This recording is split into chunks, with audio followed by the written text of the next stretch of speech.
Sot në studio kemi edhe kënaqësinë ta mirëpresim Mariton Rama, një studiues i politikës dhe demokracisë dhe si fitues i çmimit punimi më i mirë shkencor në konferencën ndërkombëtare Development in Turbulent Times, organizuar nga Universiteti Luish Gurakuqi i Shkodrës. Në punimin e tij, i vlerësuar nga studentët dhe komuniteti akademik, ai trajton edhe formësimin e kulturës politike shqiptare, po ashtu edhe faktorët që ndikojnë në strukturimin demokratik të shoqërisë. Me qasje ndërdisiplinore, një analizë shumë të thelluar dhe argumente shkencore, studimi i tij sjolli një kontribut të rëndësishëm në kuptimin dhe dinamikat politike bashkore. Arriton ndoshta në rrethana tjera do të kisha dashur më mirë të kemi në emision. Sot kemi një humbje që të dy, kemi humbur një mik të madh që të dy dhe para se të fillon emisioni ne diskutuam se që të dy ishim takuar jo më shumë se 2 ditë më parë edhe me humbje me të madhen Shpatkasapin. Absolutisht është një humbje shumë e madhe, një boshllok shumë i madh në gjithë komunitetit artistik, por jo vetëm artistik. I shpreh ngushëllimet më sinqerta dhe sidomos familjes, por për të percepcionuar që dhe kjo nuk është humbje vetëm familjare, është humbje dhe kombëtare. Por jo dhe kombëtare, domethënë është një doen i muzikës i cili ka qenë avangardi i gjithave elementeve artistike, domethënë përveç asaj, dje u vërtetua dhe u vulos një zhvilluku i tij, pra jo vetëm aspekti profesional, po edhe aspekti i njerëzisë, sepse unë them edhe jo rastisht edhe postova dje jo vetëm për ta postuar, por për të treguar se sinqerisht në vitin 2010 për të ndërtuar një karrierë, për të qenë pjesë e showbizit ka qenë 10 herë më e vështirë. Këtë nuk e them unë sepse nuk jam kompetent, po për e vërej, atë nuk ka pas as portale, as sponsor, as menaxher. Ai mbijetoi. Ai mbijetoi dhe ka qenë një lloj modeli si ne jemi rritur në atë frymën e artistike të tij, po e mira e gjithë kësaj të keq është që edhe pse i ri, edhe pse me pak hapësirë për të realizuar ai gjithaj talenti i madh, ka lënë një kujtim shumë të madh, ka lënë një vepra shumë të mëdha muzikore, të cilat nuk zbehen dhe kujtimi mbetet përgjithmonë ndaj tyre dhe prandaj gjithë jemi të shokuar, ndoshta edhe me atë sense të pabesimit për kemi mosbesimin në vetë, po e vërtetë. Por kjo është jeta, mendoj që ngushëllimi më real është kujtimi i përhershëm për to. Amin. Do kthehemi pak në temën tonë.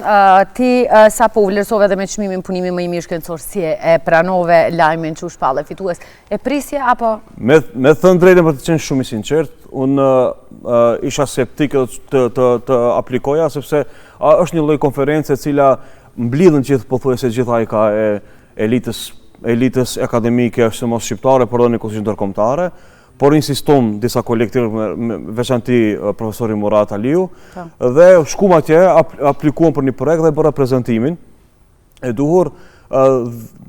Esenca ishte që punimi të jetë origjinal. Jam i tharë asaj që punimi nuk do të fokusohet vetëm në prizmin shumë shkencor, por të jetë i vazhduar ose i shkruar ose inspiruar nga përditshmëria. Ashtu si arti inspirohet, ashtu si shkenca tjera inspirohen nga përditshmëria, edhe unë e ndërtova një punim që inspirohen nga përditshmëria. Patëm disa zgjedhje, disa cikle zgjedhore lokale, parlamentare dhe vëreja se disa individ votonin për një parti dhe mandej gjëra tjera, po një individ votonte për një parti tjetër dhe thej pse këto bindje ndryshon aq shpejt. Edhe gjatë intervistimit me disa individ duke bërë analizat e duhura, ndërtova një punim i cili kishte të bënte me do të jetë ndoshta një lloj shablloni i mirë për partitë politike se cila është realisht kërkesa e qytetarëve, duke bazuar nga terreni dhe përditshmëria. Dhe kjo ishte gjithë ajo që e ndërtova në punimin shkencor. Dhe me thënë drejtën nuk e prisja, madje përgatitja të dalja nga simpoziumi, ishte një lloj kategorie e cila në atë konferencë ishte përcaktuar për herë të parë që të ketë një lloj çmimi, por këtë rast të vlerësohen nga studentët. Do thënë profesorët vlerësohen nga studentët. Vlerësimi më real. Jo kundërta, po. Do thënë zakonisht gjatë gjithë vitit ne vlerësojmë studentët, në atë periudhë të konferencës shkencore ishin mbledhur gjithë studentët universiteteve dhe ta vlerësojnë punimin. Dhe mu citua vendi i barë, ishte absolutisht i papritur, por është satisfaksion maksimal, ashtë më shumë kur vlerësohesh nga studentët. Më thënë, studentët janë ndoshta bot kuptimi edhe qasja më i sinqert për të cilën jam shumë i vlerësuar.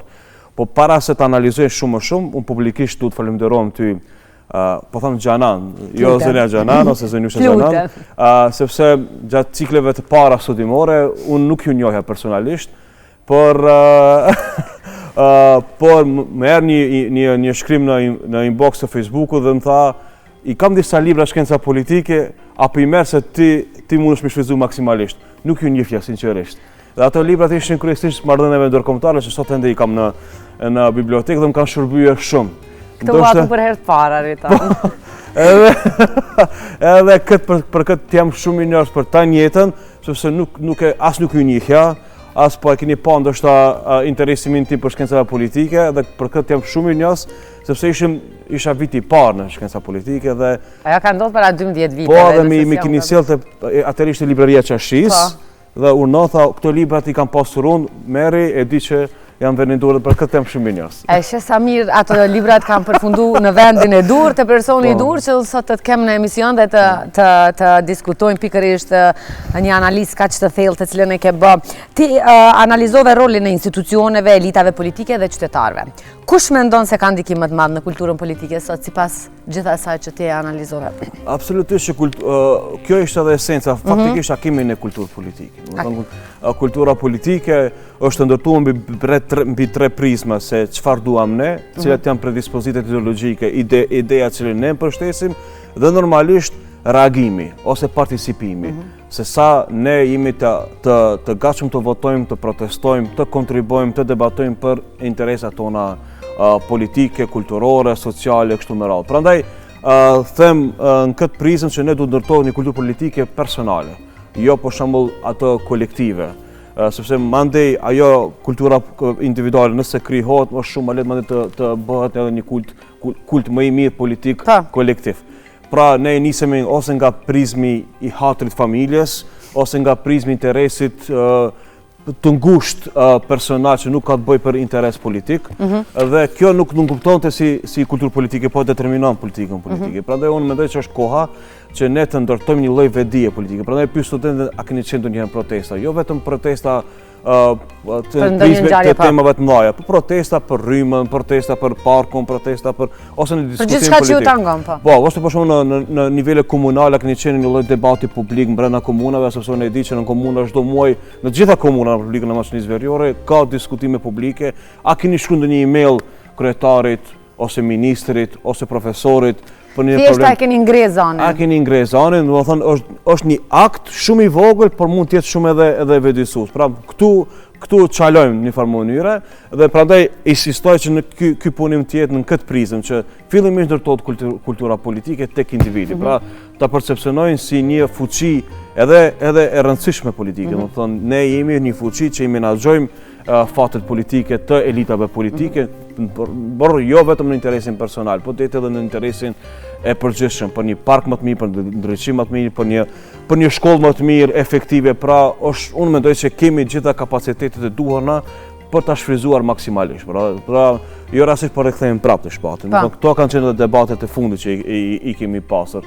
Edhe unë pak edhe po qesh sepse ai nuk e gjej ndonjë foto serioze ti për ta postuar, gjitha për të qesh, dhe unë për e vazhdoj amanetin e ti. Prandaj është mirë që edhe kjo kulturë politike të jetë pozitive. Unë e vërej, për shembull, kemi ndarësim brenda familjes se ti je me këtë ose ti je me këtë. Jo, partia politike, participimi politik është ide, që e mbështet, mund të ndryshosh në bazën nga platforma dhe ideja. Prandaj është shumë e rëndësishme platforma. Cili ka qenë momenti ndonjë informacion që të ka surprizuar gjatë hulumtimit? Ka pas ashtu? Ka pas për shembull që informacioni më surprizues ka qenë që gjithçka lidhet nga kulti i liderit. Do të thonë nuk ka interes ose nuk ka informacion për partinë që e kanë idealizuar një po. E kanë idealizuar vetëm lideri. Un kam dëgjuar që kjo është edhe paradigma çdo herë e individëve votues tek ne, por aty vërtetova dhe u surprizova që për shembull, cilën parti politike mbështesem ma tregonte, jo partinë por emrin e liderit. Emrin po. Edhe mandiri thoya, po mandej përveç liderit kanë mbështesni, nuk di, thotë. Unë e kam këtë liderin edhe me këtë mbështesem. Prandaj kulti i liderit është i kultivuar shumë si kulturë politike tek ne dhe unë mendoj që kjo është e gabueshme, sepse ne ndërtojmë elemente diktatoriale ose autoritare në këtë element. Unë e di që mendoj që edhe këtë mëngjes për flitur për kulturën politike është e vështirë, por kultura politike nuk është vetëm politikë, është arti i qeverisjes. Pra është mirë flasë, brenda kulturës politike të inkuadrohet aktivitetet, qerdhet, shkollat, unë tash e pasha edhe të kjo, edhe përmejmë shumë mirë që keni dhënë hapësirë promovimit të nxënësve për 29 nëntorin, kjo është kultura politike. Më thënë, unë e vërej që tritën isha disa manifestime për festat e 22, tash me 28. Në brenda shkollat të mesme ka vlera shumë të mira, kulturore, politike, sociale që mund t'i shfryzosh. Mund t'i po. Edhe për shembull Kosova ka tekalu këtë gjë, ose Shqipëria po e tekalon këtë gjë. Dhe ne mendoj që jemi në një lloj hapësire jo e mirë shfryzueshme për kapacitetet tona. Prandaj surpriza befasuese negative ka qenë që edhe partitë politike, po edhe ne si fuqi elektorale nuk i shfryzojmë të mirat cilat ne i shfryzojmë, që ne mund t'i shfryzojmë në mënyrë maksimale. Si është gjendja aktuale e kulturës politike në vend? E keqe, ta shpetëm shumë shkurt, e keqe, sepse absolutisht edhe kjo ishte përfundimi ose konkluzioni i punimit, prandaj edhe një farë mënyre atje edhe u aprovua kjo, sepse kjo është në botën, sidomos në botën shqiptare, po manifestohet pothuajse e njëjta.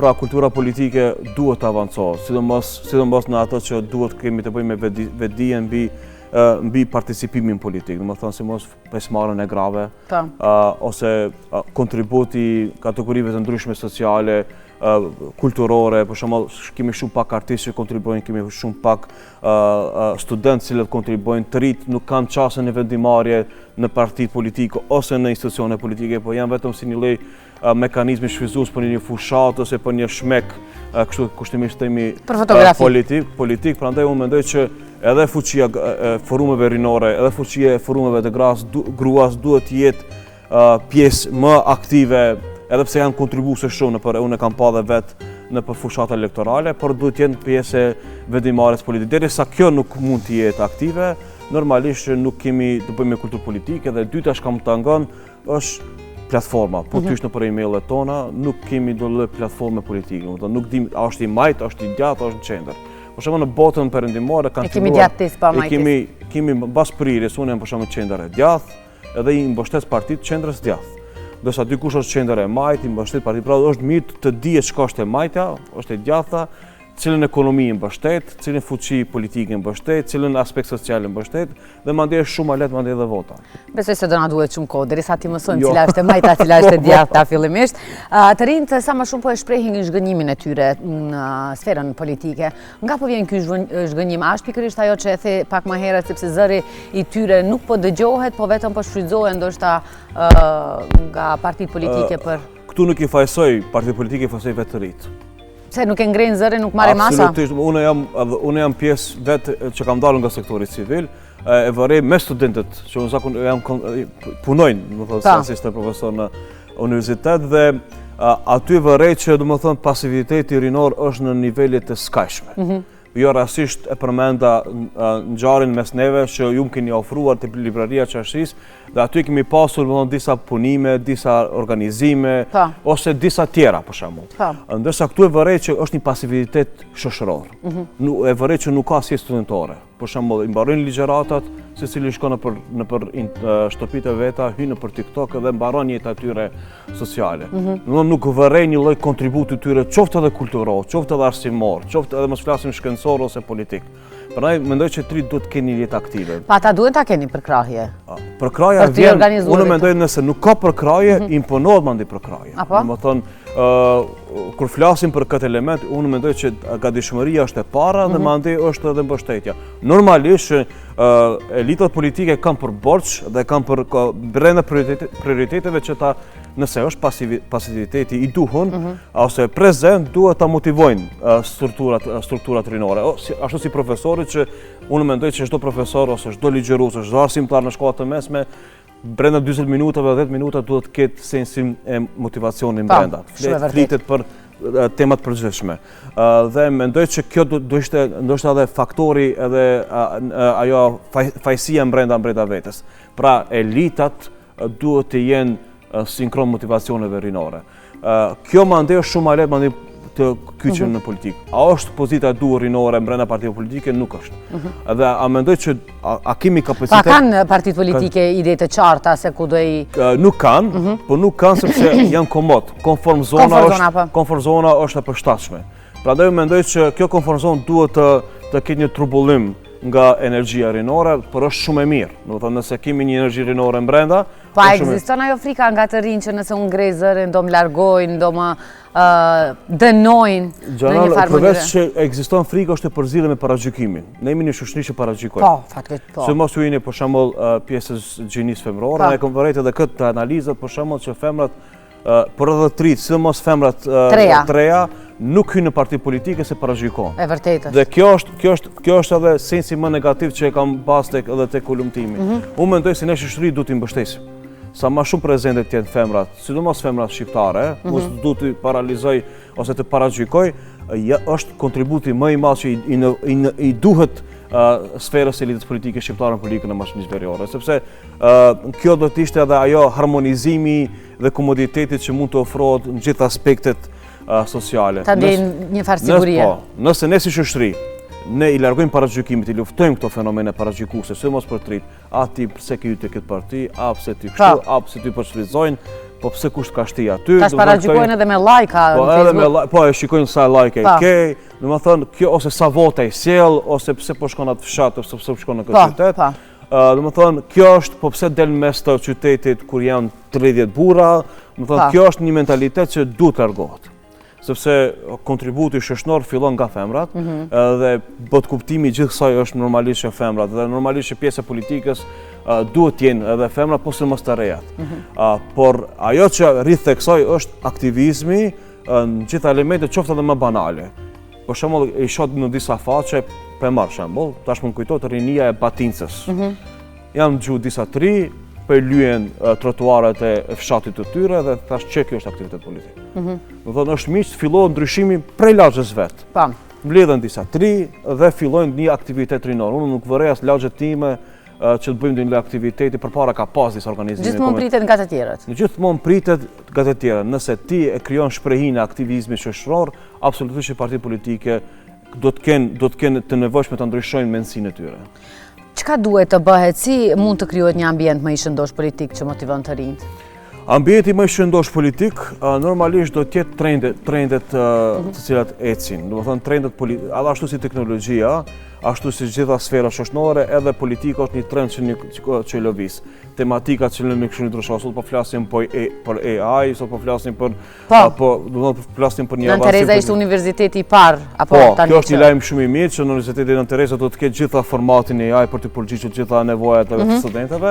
Por ajo që duhet theksuar në politikë që kanë filluar dhe trendet politike të ndryshon. Prap tematikat politike të ndryshon. E vërejmë që më nuk ka një participim politik i cili vetëm lideri del dhe e orienton programin politik. Sot është një rrjet social e cili një skandal i vogël hapet një kurse shumë shpejt, prandaj është shumë e nevojshme që ta pranojmë se nëse ne nuk miremi me politikën, politika mirret me ne. Prandaj është mirë të miremi me politikën në gjitha elemente. Sa më e madhe të jetë pjesëmarrja, participimi politik i të rive, po dhe i pjesës neutrale, shoqërore, është aq më e mirë dhe më shëndosh mendësia politike. Po çfarë roli luan universitetit dhe normalisht akademia në edukimin politik të të rinjve? Se edhe këtu pak shumë mirë theksova, akademia, do të thonë universiteti është akademi. Nëse kërkohet lojtar nga akademia e futbollit, vin po nga akademia e futbollit dhe mandej hyn në fushë.